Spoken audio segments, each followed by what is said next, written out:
है। जब बंदा मोहब्बत के साथ प्यारे आका पर दरूद शरीफ पढ़ता है तो अल्लाह उसकी उम्र में बरकत अता फरमाता है। जो बंदा मोहब्बत के साथ प्यारे आका पर दरूद शरीफ पढ़ता है, दरूद शरीफ को अपना वजीफा बना लेता है तो अल्लाह दरूद शरीफ की बरकत से उसकी उम्र में बरकत अता फरमाता है, उसके रिस्क में बरकत अता फरमाता है, अल्लाह उसके खानदान में बरकत अता फरमाता है, उसके खेत और खलियान में बरकत अता फरमाता है। यहाँ तक की रिवायतों में मैंने पढ़ा है जो बंदा मोहब्बत के साथ प्यारे आका पर दरूद शरीफ पढ़ता है अल्लाह दरूद शरीफ की बरकत से उसके गुनाहों को माफ फरमा देता है।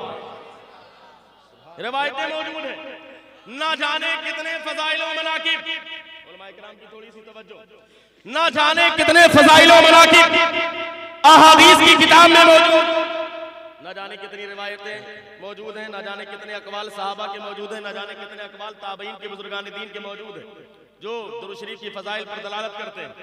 तमाम फजाइल व मनाकिब अपनी जगह पर, बल्कि हमारा अकीदा तो यही है कि सिर्फ रिस्क में बरकत नहीं, खेत में बरकत नहीं, खलियान में बरकत नहीं, हम तो अहले सुन्नत वल जमात के मानने वाले हैं। हम सब तो यही कहते हैं हर दर्द की दवा है सल्ले अला मोहम्मद, तावीज़ हर बला है सल्ले अला मोहम्मद। हमारा अकीदा तो यही है कि हर दर्द की दवा है सल्ले अला मोहम्मद, तावीज़ हर बला है सल्ले अला मोहम्मद सल्लल्लाहु ताला अलैहि वसल्लम। तो हमारा अकीदा तो यही है कि हमारा सारा काम दरूद शरीफ के सदके में बनता है, सारा काम दरूद शरीफ के सदके में बन जाता है। तो हज़रात किरामी, बंदा मोहब्बत के साथ दरूद शरीफ पढ़े तो उसकी उम्र में बरकत हो, बंदा मोहब्बत के साथ दरूद शरीफ पढ़े तो उसकी उम्र में बरकत हो, उसके रिस्क में बरकत हो, उसके खानदान में बरकत हो, उसकी दुआएं कबूल हो, उसके गुनाह माफ हो। ये तमाम दर फज़ाइल व मनाकिब मौजूद, लेकिन उलमा इकराम की तवज्जो, शेख अब्दुल हक मुहद्दिस देहलवी मुहक्किक अल इतलाक इरशाद फरमाते हैं कि ये तमाम तर फज़ाइल व मनाकिब अपनी जगह पर, ये फजीलत तो है कि बंदा मोहब्बत के साथ दरूद शरीफ पढ़े तो रिस्क में बरकत हो, उम्र में बरकत हो, रहमत का नुज़ूल हो, उसके खानदान में बरकत हो, उसके गुनाह माफ हो, उसकी दुआएं कबूल हो। ये सारी बरकतें और रहमतें तो है, लेकिन साथ ही साथ एक बहुत अच्छी फजीलत ये भी है, एक बहुत शानदार फजीलत ये भी है कि ये तमाम फजाइल उसको हासिल होंगे, लेकिन साथ ही साथ जो बंदा मोहब्बत के साथ प्यारे आका पर दरूद शरीफ को अपना वजीफा बना लेता है तो उसका बहुत बड़ा फायदा ये है कि अल्लाह उसी दरूद शरीफ की बरकत से उसके आने वाली 3 नस्लों में, उसके आने वाले खानदान में 3 नस्लों में अल्लाह आशिक़े रसूल को सुभान अल्लाह, अल्लाहु अकबर, या रसूल अल्लाह, जिंदाबाद जिंदाबाद जिंदाबाद, अल्लाहु अकबर, या रसूल अल्लाह। आशिक़े रसूल क्या पैदा होते हैं? दरूद शरीफ की बरकत यह है कि खानदान में अल्लाह आशिक़े रसूल को पैदा फरमाता है।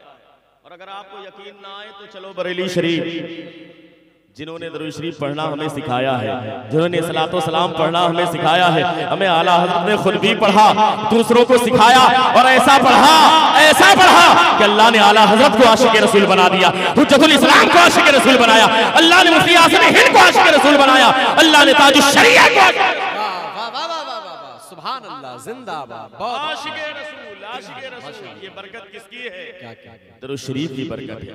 ये बरकत किसकी है? दरूद शरीफ की बरकत है। और आला हज़रत ने तो कहा ही था, मुस्तफ़ा जाने रहमत पे लाखों सलाम, शमे बज़्मे हिदायत पे लाखों सलाम, शहरे यारे इरम, ताजदारे हरम, नौ बहारे शफाअत पे लाखों सलाम। लेकिन हज़रात गिरामी, जब लोगों को तकलीफ हुई, जब लोगों के पेट में दर्द हुआ, जब लोगों ने एतराज़ किया, कुर्बान जाओ वो बरेली का इमाम है, उसने ऐसा इलाज किया कि ये कहीं मुंह दिखाने के काबिल न रहे। आला हज़रत ने कहा, अरे तुम्हें लाखों सलाम पर एतराज है, सुनो सुनो, काबे के बदरूद हुआ तुम पे करोड़ों दुरूद, तैबा के शमशूद हुआ तुम पे करोड़ों। नारे तकबीर, नारे रिसालत, मसलके आला हज़रत, फैज़ाने हुज़ूर हबीबे मिल्लत, नारे तकबीर। तुम पे करोड़ों दरूद। एतराज है तो सुनो, काबे के बदरूद तुझा तुम पे करोड़ों दुरूद, तैबा के शमशूद दुहा तुम पे करोड़ों दुरूद, और कोई गैब क्या तुमसे नेहा हो भला, जब ना खुदा ही छुपा तुम पे करोड़ों। हज़रात गिरामी, जो है आपकी सुन रहे हैं, आप बात समझ में आ रही? मर्तबा अपने हाथों को फजाओं में बुलंद कर दें, कह दीजिए या रसूल अल्लाह, या रसूल अल्लाह। आज का प्रोग्राम क्या है? जश्न गौसुल वरा, जश्न गौसे आजम। आज़म जानते हैं आप? आज़म का माना, आज़म का माना है जो सबसे बड़ा। आज़म का माना क्या होता है? आज़म का माना क्या है भाई? आज़म का माना जो सबसे बड़ा। ये को थोड़ा सा कम कर दीजिए ताकि आवाज समझ में आए। आज़म का माना क्या है भाई? जो सबसे बड़ा। अल्लाह ने हर दौर में लोगों की हिदायत के लिए अंबिया इकराम का नूरानी काफिला दुनिया में भेजा। कभी हजरत आदम की सूरत में, कभी हजरत शीश की सूरत में, कभी हजरत नूह की सूरत में, कभी हजरत जकरिया की सूरत में, कभी हजरत याया की सूरत में, कभी हजरत यसा की सूरत में, कभी हजरत जुल्किफ्ल की सूरत में, कभी हजरत मूसा की सूरत में, कभी हजरत ईसा की सूरत में, कभी हजरत यूसुफ की सूरत में, कभी हजरत यूनुस की सूरत में, कभी हजरत याकूब की सूरत में। तमाम तर अंबिया इकराम दुनिया में आए लोगों की हिदायत में। नबी तो सब, रसूल न जाने कितने, लेकिन कुर्बान जाओ सुन्नियों, दुनिया का सबसे बड़ा रसूल जिसे दुनिया रसूल आज़म कहती है, वो रसूल आज़म हमारे हिस्से में। उलमाए किराम की थोड़ी सी तवज्जो। वो रसूल आज़म किसके हिस्से में? अरे हाथ उठा के बताओ किसके हिस्से में? हमें वो हर आलम की रहमत है, किसी आलम में रह जाते ये उनकी मेहरबानी है कि आलम पसंद आया।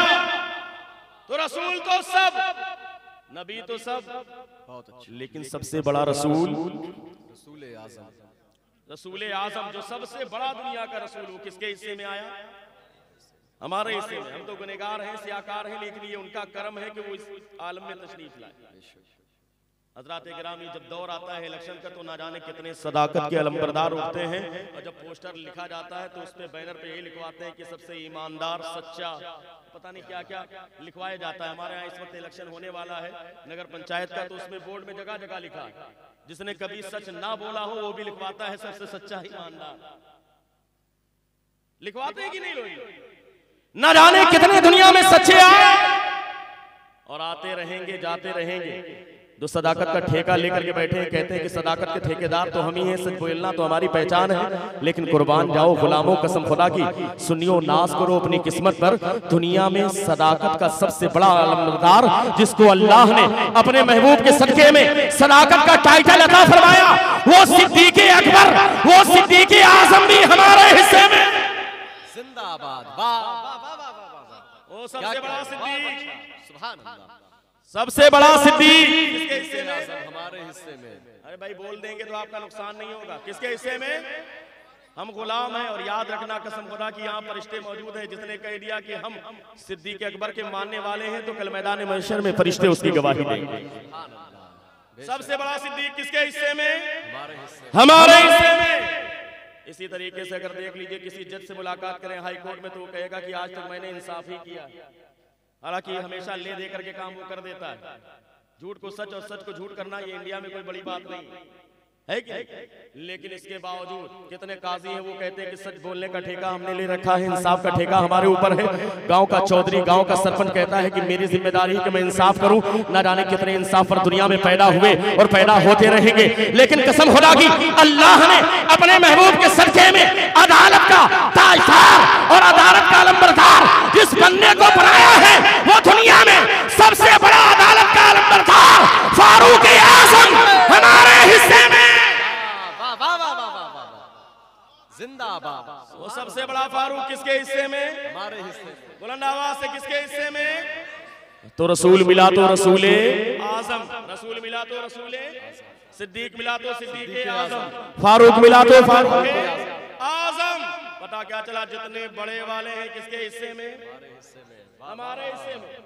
जितने बड़े वाले हैं सब हमारे हिस्से में। इसी तरीके से दीन का पैगाम आगे पहुंचाने के लिए और दीन इस्लाम को बचाने के लिए ना जाने कितने लोग दुनिया में आए, जो दीन के रास्ते में अपनी जान को देकर के शहीद हुए। सहाबा भी शहीद हुए, ना जाने कितने मुजाहिदीन इस्लाम शहादत का जाम पी करके इस दुनिया से गए, ना जाने कितने लोग शहीद हुए जिनका कोई शुमार नहीं। लेकिन कसम खुदा की याद रखना, शहीद तो ना जाने कितने हुए, लेकिन शहादत का सबसे बड़ा टाइटल अल्लाह ने जिस बंदे को अता किया अपने महबूब के सदके में, वो शहीद आज़म इमाम अली मकाम, इमाम हुसैन शहीद आज़म हमारे हिस्से में।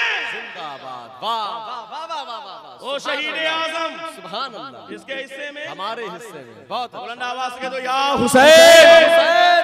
वो शहीद आजम किसके हिस्से में?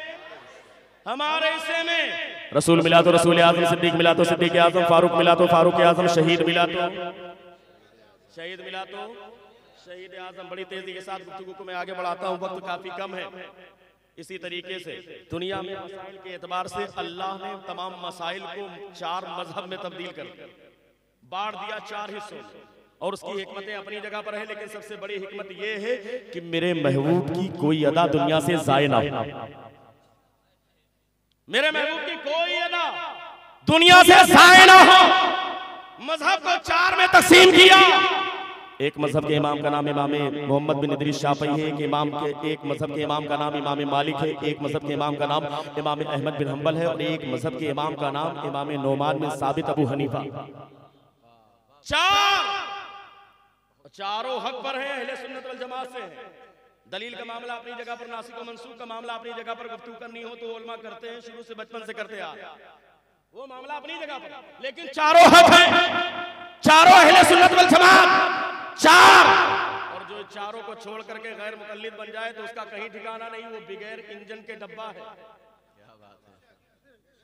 वो बगैर इंजन के डब्बा है। अब वो कहां जाएगा आप समझ सकते हैं, जिधर ठेल दिया जाएगा उधर ही चला जाएगा, उसका कोई पुरसाने हाल नहीं। मजहब 4 हुए, 4 हक पर, लेकिन कुर्बान जाओ गुलामों, उड़ीसा की सरजमीन पर हनफियों, नाश करो अपने नसीबे पर। मजहब तो 4, लेकिन 4 में जो सबसे बड़ा इमाम जिसे दुनिया इमाम आजम कहती है, वो इमाम आजम हमारे हिस्से में। सुभान अल्लाह, सुभान अल्लाह, सुभान अल्लाह। बहुत क्या बात, वो इमाम आजम हमारे हिस्से में। या रसूल अल्लाह, या रसूल अल्लाह। आला हजरत, आला हजरत जिंदाबाद, जिंदाबाद। अल्लाह माशाअल्लाह, सुभान अल्लाह।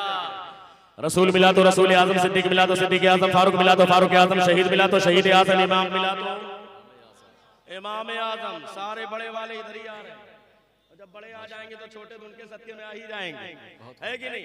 जिस तरीके से दुनिया का निजाम चलाने के लिए कहीं पर DIG, कहीं पर SP, कहीं पर CO, कहीं पर SO, कहीं पर दरोगा, इस तरह का सिस्टम होता है। इसी तरीके से रूहानी निजाम चलाने के लिए कहीं पर गवास की जमात है, कहीं पर अख्ताब की जमात है, कहीं पर औताद की जमात है, कहीं पर अब्दाल की जमात है, कहीं पर सालिकीन की जमात है, कहीं पर कामिलीन की जमात है, कहीं पर औलिया की जमात है, कहीं पर मजूब की जमात। ये सारा सिस्टम है। रूहानी तौर पर दुनिया का निजाम चलाने के लिए अल्लाह ने सिस्टम बनाया है। लेकिन कुर्बान जाओ जश्न गौसल बना मनाने वालों, आज क्या नाम है जगह का? भंडा घर, हमारे यहाँ घंटा घर है दरअसल, इसलिए घंटा घर। और काकतपुर का इलाका है, पूरी की सरजमीन है, उड़ीसा का सूबा है। कुर्बान जाओ जश्न गौसल बना। और गौसे पाक के मानने वाले मेरे ख्याल से सारे लोग बैठे हैं, है कि नहीं? या गौस, सुभान अल्लाह। पता ये चला कि रूहानी निजाम चलाने के लिए कहीं पर गौस की जमात, कहीं पर कुतुब की जमात, कहीं पर औलिया की जमात, कहीं पर अब्दाल की जमात, कहीं पर औताद की जमात, कहीं पर नुकबा की जमात, कहीं पर नुजबा की जमात, कहीं पर सालिकीन की जमात, कहीं पर आरिफीन की जमात, कहीं पर कामिलीन की जमात। ये सारा सिस्टम है। लेकिन कुर्बान जाओ कादरियों, अपने नसीबे पर फख्र करो। आज जिनका जश्न तुम मनाने के लिए आए हो, दुनिया में न जाने कितने खौफ आए, चले गए, आते रहेंगे, लेकिन कुर्बान जाओ दुनिया का सबसे बड़ा खौफ, जिसे दुनिया गौसे आज़म कहती है, वो सबसे बड़ा खौफ। बुलंद आवाज से किसके हिस्से में? हाथ उठा के बताओ किसके हिस्से में? हमारे हिस्से में। पता चला कि सबसे बड़ा गौस भी किसके हिस्से में? हमारे हिस्से में। सबसे बड़ा इमाम हमारे हिस्से में, सबसे बड़ा शहीद हमारे हिस्से में, सबसे बड़ा सिद्दीक हमारे हिस्से में, सबसे बड़ा फारूक हमारे हिस्से में, सबसे बड़ा रसूल हमारे हिस्से में। बात यहीं पर नहीं रुकी, बल्कि आगे चलते रहिए। हर दौर में जब जब जरूरत पेश आई, उलमा की थोड़ी सी तवज्जो, जब जब जरूरत पेश आई, दीन में लोगों ने खुराफात पैदा किया, तो उस खुराफात को खत्म करने के लिए अल्लाह ने 100 साल में अपने एक बंदे का इंतखाब किया। इकराम की तवज्जो, जब जब दीन में लोगों ने खुराफात पैदा किया, फितने पैदा हुए, तो अल्लाह ने उनके किला को कमा करने के लिए, उनके ताबूत में आखिरी कील ठोकने के लिए अपने एक बंदे का इंतखाब किया। अकबर का फितना पैदा हुआ, मुतअद्दिद अल-फिसानी आए, कभी शेख अब्दुल हक मुहद्दिस देहलवी, कभी मीर अब्दुल वाहिद बिलग्रामी। जब जब जरूरत पेश आई, अल्लाह ने 100 साल में एक बंदे का इंतखाब किया, उसने आकर के उनके ताबूत में आखिरी कील ठोकी। लेकिन कुर्बान जाओ सुन्नियों, गुलामों, अपने नसीबे पर फख्र करो। 14वीं सदी में कहीं वहाबियत का फितना पैदा हुआ, कहीं कादियानियत का फितना पैदा हुआ, कहीं देवबंदियत का फितना पैदा हुआ, कहीं चकलालियत का फितना पैदा हुआ, कहीं गैर मुकल्लिदियत का फितना पैदा हुआ। न जाने कितने फितने पैदा हुए, और इन तमाम फितनों को खत्म करने के लिए अल्लाह ने जिस बंदे का इंतखाब किया, अरे मुजद्दिद तो हर दौर में आए, आते रहेंगे, लेकिन अपने वक्त का सबसे बड़ा मुजद्दिद वो बरेली का इमाम अहमद रजा खान, वो मुजद्दिद आज़म। किसके हिस्से में? बुलंद आवाज से किसके हिस्से में? हमारे हिस्से में।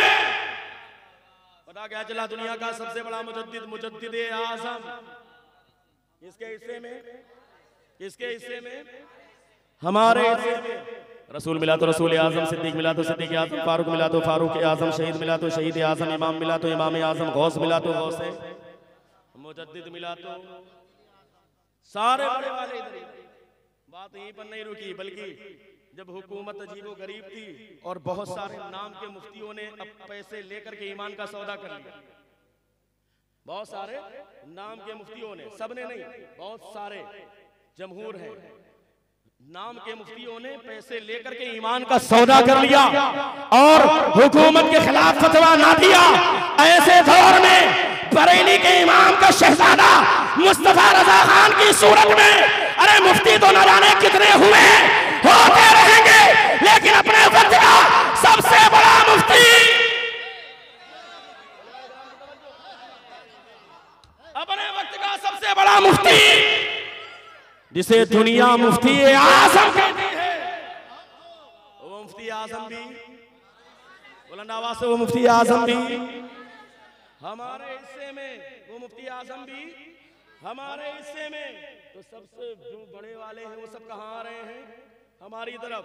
हजरात गिरामी, उड़ीसा की सरजमीन है, कुर्बान जाइए, जहाँ पर मेरा घर है अल्हम्दुलिल्लाह, मानिकपुर शरीफ। उस जगह पर तकरीबन हुजूर मुजाहिदे मिल्लत अली रहमतुर रिजवान ने 17 साल गुजारे। इलाहाबाद में जब तालीम हासिल कर रहे थे तो आपके खास उस्ताद हजरत अल्लामा आरिफ बिल्लाह शाह ज़हूर हुसाम रहमतुल्लाह अलैह मानिकपुरी, आप आस्थाने पर जाएं तो बोर्ड देखें तो असातिज़ा की लिस्ट में उनका नाम मौजूद है। धामनगर शरीफ में छुट्टी होती थी तो आप यहाँ नहीं आते थे, बल्कि मानिकपुर शरीफ चले जाते, उसी को अपना घर कहते थे। 17 साल गुजारा आपने। हजरात गिरामी, कभी मुनाजरा आपने किया, हज करने गए तो क्या मामला पेश आए, वो शायर साहब ने लिखा है अपने मुनकबत में। कभी मुनाजरा किया, कभी अपनों से भी मुकाबला किया, गैरों से मुनाजरा किया। जब गए तो सऊदी हुकूमत के सामने जो मामलात पेश आए, जेल भी गए आप, दोबारा वापस आए, फिर गए, न जाने कैसे कैसे मामलात पेश हुए। पता क्या चला? हर दौर में मुजाहिदीन की जमात रहती है और उनका कोई ना कोई हेड ऑफ द डिपार्टमेंट होता है, मुजाहिद आज़म होता है। अरे उड़ीसा के लोगों, अपने नसीबे पर फख्र करो, अपने वक्त का सबसे बड़ा मुजाहिद, अपने वक्त का सबसे बड़ा मुजाहिद, मुजाहिद मिल्लत, मुजाहिद आज़म, वो भी हमारे हिस्से में। सुभान सुभान अल्लाह। किसके हिस्से में? हमारे हिस्से में, हमारे हिस्से में सबसे बड़ा मुजाहिद भी हमारे हिस्से में। तो बस एक जुमला और मेरी तकरीर बिल्कुल एंड की तरफ जाने वाली। हजरात गिरामी, मैं उलमाए कराम मेरी तारीफ करेंगे अगर बात सच्ची है। न जाने कितने पीर हुए और होते रहेंगे, और आज के दौर में तो ऐसे ऐसे पीर की मत पूछो, बस देर हटाओ जबर लगाओ, बस मामला क्लियर हो जाए। ऐसे ऐसे न जाने कैसे कैसे, न जाने जैसे तैसे सब बने हुए हैं, जिसको देखो वही पीर बन गया। लेकिन हजरात गिरामी, अपने वक्त में, आज से 2-4 साल पीछे चलो, एक वक्त में उलमा भी सबसे ज्यादा जिसके मुरीद हो, अवाम भी जिसकी सबसे ज्यादा मुरीद हो, शेख तो ना जाने कितने हुए, मुर्शिद तो ना जाने कितने हुए, पीर तो ना जाने कितने हुए, लेकिन कुर्बान जाओ, अपने वक्त का सबसे बड़ा मुर्शिद माज़ी करीम में, अपने वक्त का सबसे बड़ा शेख हुजूर ताजुश शरीया, नारे तकबीर, बस्ती करिया, इल्म का सूरज फैज का दरिया, फैजाने हुजूर हबीबे मिल्लत मुफ्ती शाहनवाज अज़हरी, नारे तकबीर। वाह वाह वाह वाह वाह, सुभान अल्लाह सुभान अल्लाह। अपने वक्त का अपने वक्त का सबसे बड़ा पीर, सबसे बड़ा मुर्शिद, जिसे दुनिया मुर्शिद आजम कहते हैं, वो हुजूर ताज शरिया भी हमारे। हमें तो मुफ्ती सबसे बड़ा मुफ्ती आजम, किछौछा चलो तो मुहद्दिस आजम, किछौछा के मुहद्दिस आजम, उड़ीसा के मुजाहिद आजम, बरेली के मुर्शिद आजम, बरेली के मुर्शिद आजम, बगदाद के गौसे आजम, अपने वक्त का इमाम आजम, पूरी दुनिया का शहीद आजम, तमाम इंसाफरों में फारूक आजम, तमाम सदाकत के लंबरदारों में सिद्दीक आजम, तमाम रसूलों में रसूल आजम। बहुत अच्छा, सुभान अल्लाह। किसके हिस्से में? हमारे हिस्से में। किसके हिस्से में? हमारे हिस्से में। तो हमको अपने नसीबे पर फख्र करना चाहिए। क्यों? इसलिए की कसम खुदा की याद रखना, अगर आपके दिल में प्यारे आका की सच्ची मोहब्बत है तभी आप कामयाब होंगे। ये कोई तरीका नहीं है कि आपके दिल में अकीदत हो, मोहब्बत हो, और जिनके दिल में प्यारे आका की मोहब्बत नहीं उनसे आपकी रिश्तेदारी भी हो। याद रखिए, प्यारे आका से मोहब्बत जिसकी सीने में मौजूद है उसी से हमें भी मोहब्बत करना है, उसी को अपना दोस्त बनाना है, उसी से ताल्लुक रखना है। वजह क्या है? इसलिए कि सीधी सी बात है, अल्लामा इकबाल का विसाल हो गया। विसाल के कुछ दिनों के बाद कुछ लोगों ने ख्वाब में देखा और कहा कि डॉक्टर इकबाल जरा बताइए, आप तो बहुत बड़े आशिक कहलाते थे, बड़ी नातें लिखी आपने, मनकबतें लिखी, कुलियात इकबाल आपकी मौजूद है, आप तो बड़े नेक आदमी थे, मर्द कलंदर थे, आपके साथ अल्लाह ने क्या मामला किया, क्या मामला हुआ आपके साथ? अब जुमले पर तवज्जो चाहता हूं, डॉक्टर इकबाल ने क्या जवाब दिया। डॉक्टर इकबाल कहते हैं कि मैंने तो बहुत सारी नातें लिखी थी, मनकबतें लिखी थी, ना जाने क्या क्या लिखा था, लेकिन अल्लाह ने एक शेर की वजह से मेरे गुनाहों को माफ फरमा। एक शेर की वजह से, एक शेर की वजह से। इसीलिए तो हम कुछ भी पढ़ते हैं करते हैं तो कहते हैं घर कबूल उफ्तत ज़हे नसीब। एक शेर की वजह से अल्लाह ने मेरी मग़फ़िरत फरमा दी। लोगों ने सवाल किया, डॉक्टर इकबाल साहब बयान कर दीजिए वो शेर कौन सा है, ताकि हमारा भी कुछ क्लियर हो जाए मामला, ताकि उसी अंदाज से हम भी जिंदगी गुजारे। डॉक्टर इकबाल ने कहा, नाते तो बहुत लिखी, मनकबतें तो लिखी, ना जाने क्या क्या लिखा, लेकिन एक शेर जो मेरे रब की बारगाह में मकबूल हुआ, जिसकी वजह से अल्लाह ने मेरे गुनाहों को माफ फरमा दिया, वो शेर ये है कि मोहम्मद से वफा तूने तो हम तेरे हैं, ये जहां चीज है क्या लोहो कलम।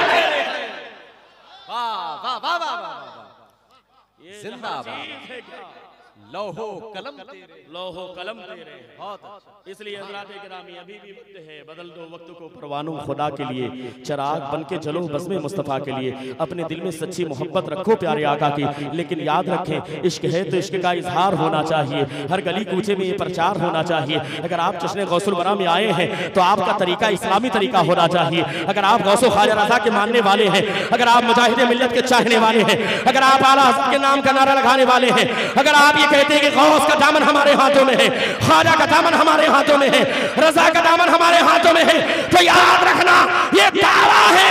इस दावे की दलील ये है कि मस्जिद वीरान नहीं बल्कि मस्जिद आबाद होनी चाहिए। मस्जिद आबाद होनी चाहिए। मस्जिदों को अपने सजदे से आबाद करके बताओ कि हम गौस के चाहने वाले हैं। मस्जिदों को आबाद करके बताओ कि हम रज़ा के चाहने वाले हैं।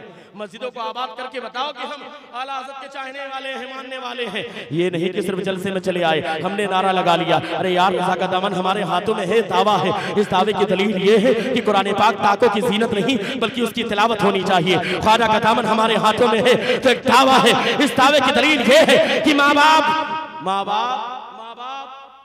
गालियों का शिकार नहीं बल्कि उनकी फरमाबरदारी होना चाहिए। आज हमारा मामला ये कि हम कहते हैं कि हम सुन्नी मुसलमान हैं, हम गौसो रज़ा ख्वाजा के मानने वाले हैं, लेकिन हमारा तरीका इस्लामी तरीका नहीं। आज मालूम पड़ा शौहर अपने बीवी निकल जाएगा। आज ना जाने कितने काफिरों के पास लोग चले जाते हैं, ओजा सोखा के पास जाएंगे, उनके पास विधवा तावीज़ के लिए। अरे यार उनका ईमान ही नहीं, तुमने ईमान रख लिया तो तुम्हारे ईमान का जनाजा निकल जाएगा।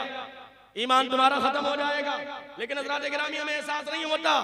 बरकत चाहिए, घर में बरकत चाहिए, दुकान में बरकत चाहिए। अरे जब तुम सुबह उठ गए थे, तुम्हारा बेटा इंग्लिश मीडियम स्कूल में पढ़ता है, तुम्हारी बीवी उठ गई थी, उठने के बाद उसने ड्रेस को तैयार किया और ड्रेस में प्रेस भी कर दिया, उसके लिए टिफिन तैयार कर दी। सुबह तुम भी उठ गए थे, तुमको जाना था कहाँ, रोड पर, ताकि उसे बस पर बैठा लो, स्कूल बस पर बैठ करके तुम्हारा बेटा इंग्लिश मीडियम स्कूल में चला जाए, या तो अपनी बाइक पर बिठा करके उसे स्कूल पहुंचा दो, या अपनी 4 व्हीलर और कार के जरिए तुम्हें स्कूल पर पहुंचा दो। अरे यार सुबह का वक्त था, अगर ये सर्दी के अय्याम थे, तुम्हारे घर में बरकत नहीं होती। अगर तुम सुबह उठ गए थे तो एक काम कर लेते, तुम्हारे मोहल्ले में मस्जिद थी, तुम वुजू करते, मस्जिद में जाने के बाद 2 रकात फजर की नमाज पढ़ते, उसके बाद अपने बच्चों को बाइक पर बिठालते या स्कूल बस पर ले जाकर के बैठाल देते, तुम्हारा बेटा स्कूल चला जाता।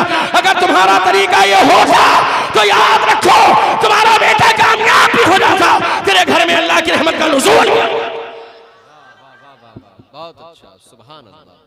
लेकिन हमने छोड़ दिया तरीका। क्या क्या वज़ा में तुम हो नसारा तो तमद्दुन में हुनूद, ये वो मुसलमान है जिन्हें देख के शर्माए यहूद। आज अपने आप को हम मुसलमान कहें और हमारा मामला ये हो कि हमारा तर्ज तो दूसरों जैसा हो, हम मगरबी कल्चर में रंग जाए, हम मगरबी तहजीब में बिल्कुल ऐसा मस्त हो जाए, मुलव्विस हो जाए कि पता ही ना चले कि हम मुसलमान हैं। याद रखना, सिर्फ नाम रखने का नाम मुसलमान नहीं, बल्कि मुसलमान अपने कैरेक्टर के जरिए पहचाना जाता है, मुसलमान अपने किरदार के जरिए पहचाना जाता है, मुसलमान अपने अंदाज के जरिए पहचाना जाता है। और याद रखना, अगर शौहर ने अपनी बीवी के हुकूक को अदा ना किया, बीवी ने अपने शौहर के हुकूक को अदा ना किया, तो कल मैदान महशर में इसके बारे में सवाल किया जाएगा। और जब तक उसके हुकूक की अदायगी नहीं होगी, आगे का मामला हल नहीं होगा। और जो बाप अपने बेटों को दीन की तालीम से करीब नहीं करते, शरीयत की तालीम से करीब नहीं करते, इस्लामी माहौल में उनको जिंदगी गुजारने के लिए तैयार नहीं करते, याद रखना कल मैदान महशर होगा। एक न एक दिन इस दुनिया से जाना सबको है, लेकिन तुम यहाँ पर बाजार में चले जाओ, चाहे काकरपुर जाओ या पूरी की सरजमीन पर, अगर तुम्हें जाकर के शॉपिंग करना है या बाजार में जाकर के तुम्हें कोई सामान लेना है, अगर तुमने तैयारी नहीं की, बाजार में जाने के बाद तुम्हारे पास कैश भी माल नहीं है, साथ ही साथ अकाउंट में पैसे नहीं है, तुम अपने हाथ को मलोगे अफसोस के साथ, यार मैं तो गलती कराया, मैंने घर से पैसे नहीं लिए, मैं सामान लेने के लिए आया हूँ। लेकिन हज़रात गिरामी ये दुनियावी बाजार है, हो सकता है तुम्हारा दोस्त कोई मिल जाए, तुम्हारा कोई रिश्तेदार मिल जाए, तुम्हारा कोई अहबाब में से मिल जाए, या दुकान वाला तुम्हारी पहचान का हो, तो हो सकता है कि वो तुमसे कह दे कि पैसे बाद में दे देना, सामान लेकर के तुम वापस चले आओ। लेकिन जरा सोचो तो सही, अगर दुनियावी जिंदगी गुजारने के बाद जो हमेशा हमेश की जिंदगी है, जो आखिरत की जिंदगी है, जो कब्र की जिंदगी है, जहां बंदा जाएगा मनो मिट्टी नीचे दफनाने के बाद, वहां पर तुम्हारा दोस्त रुकने के लिए तैयार नहीं, तुम्हारे रिश्तेदार रुकने के लिए तैयार नहीं, वो दोस्त जिसके साथ बैठ करके तू पूरी जिंदगी गुजारता रहा, वो दोस्त जिसके साथ बैठ करके तू मोबाइल पर न जाने कैसी कैसी फाशुरिया तस्वीरें देखता था, वो दोस्त जिसके साथ न जाने कितनी रात तूने जुए के अड्डे पर गुजार दी, वो दोस्त जिसके साथ न जाने कितनी रात तूने शराब के अड्डे पर गुजारी है, आज कोई तेरे कब्रिस्तान में कब्र पर रुकने के लिए तैयार नहीं है।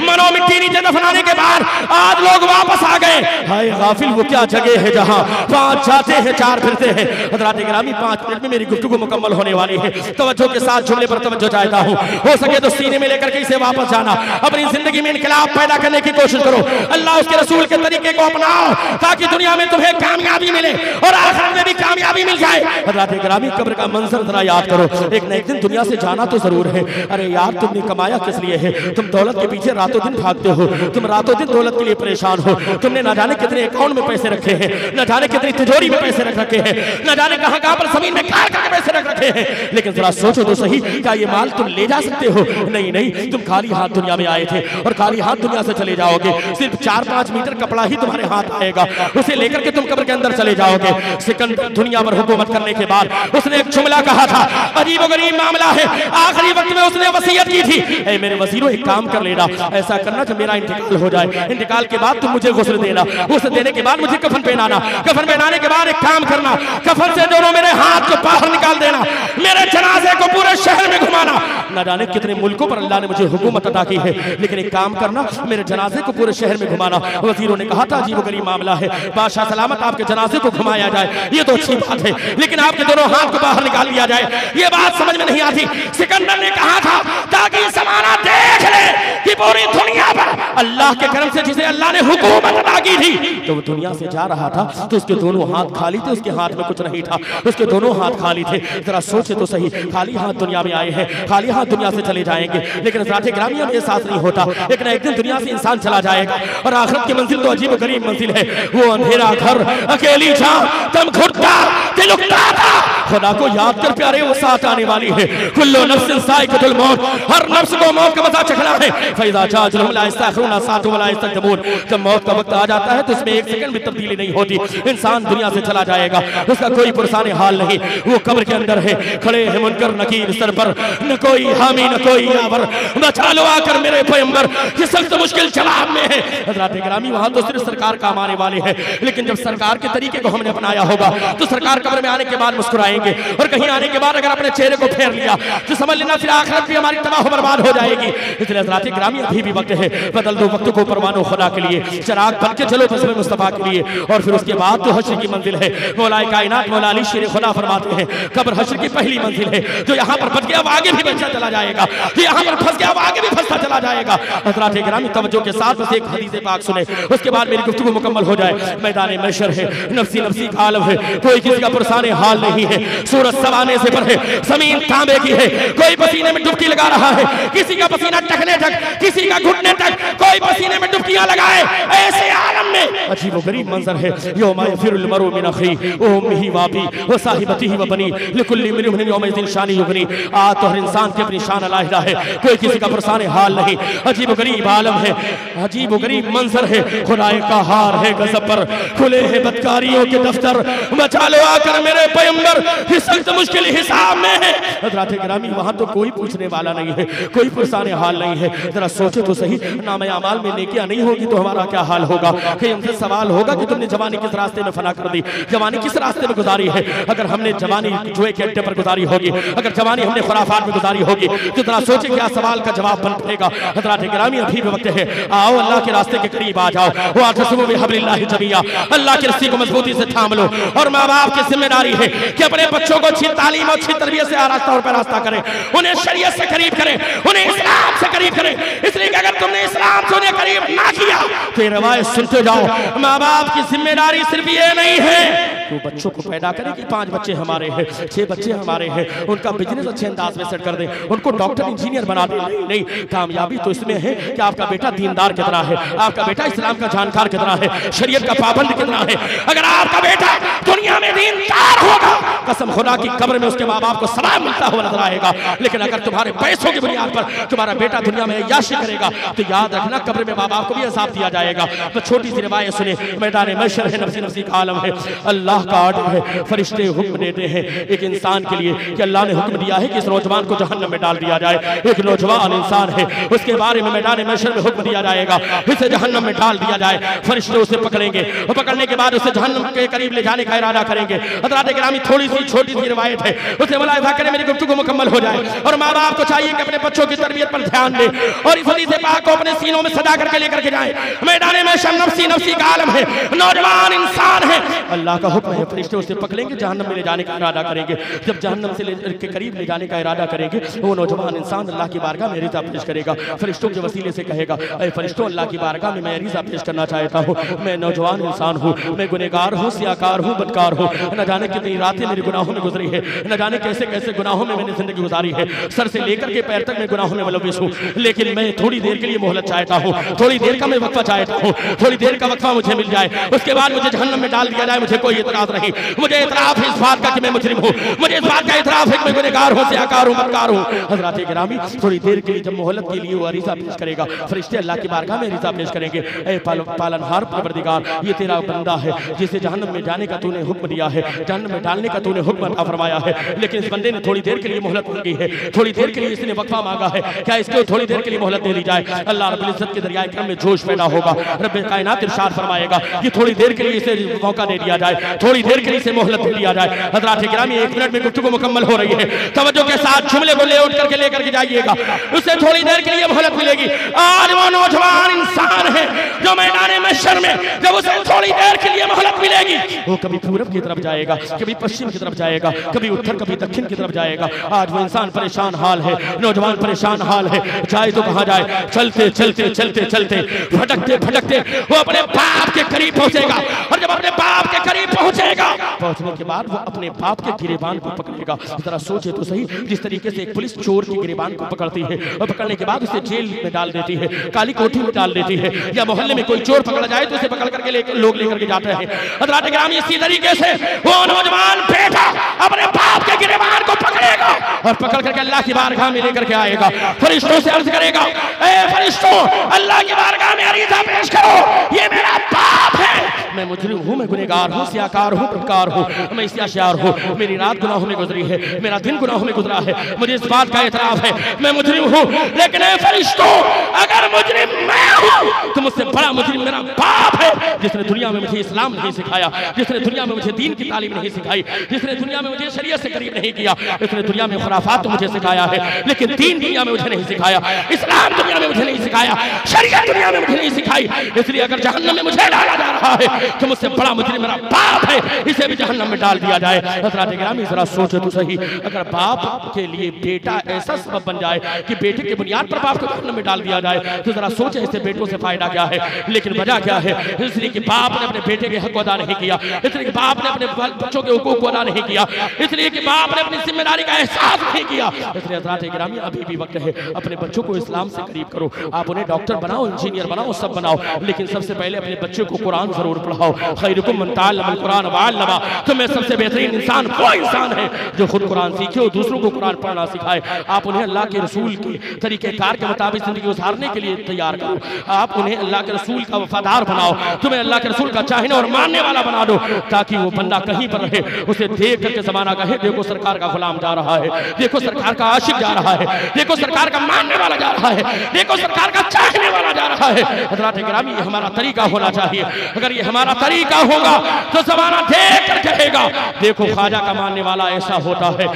हमें कहना ना पड़े, बल्कि हमारा अंदाज गवाही दे कि अल्लाह के रसूल के चाहने और मानने वाले हैं। इसलिए हज़रात गिरामी, आओ आज अल्लाह की बारगाह में रुजू लाओ और यह हित करो, जो लोग शौहर होकर के अपनी बीवियों को सताते हैं, या बीवियां अपने शौहर के हुकूक को अदा नहीं करती, जो लोग वालिदैन होकर के अपने औलाद के हुकूक को अदा नहीं करते, या औलाद होकर के अपने माँ बाप के हुकूक को अदा नहीं करते, वो हुकूकुल इबाद को भी अदा करें और हुकूकुल्लाह की पाबंदी करें और अल्लाह की बारगाह में रिज़ा पेश करें। ऐ मौला, मैं गुनहगार हूँ, सियाकार हूँ, बदकार हूँ, न जाने कैसी कैसी रात गुनाहों में गुजरी है, न जाने कितने दिन मैंने गुनाहों में गुजारे हैं, लेकिन मौला तू तो करीब है, तुझे तेरे महबूब का वास्ता और वसीला।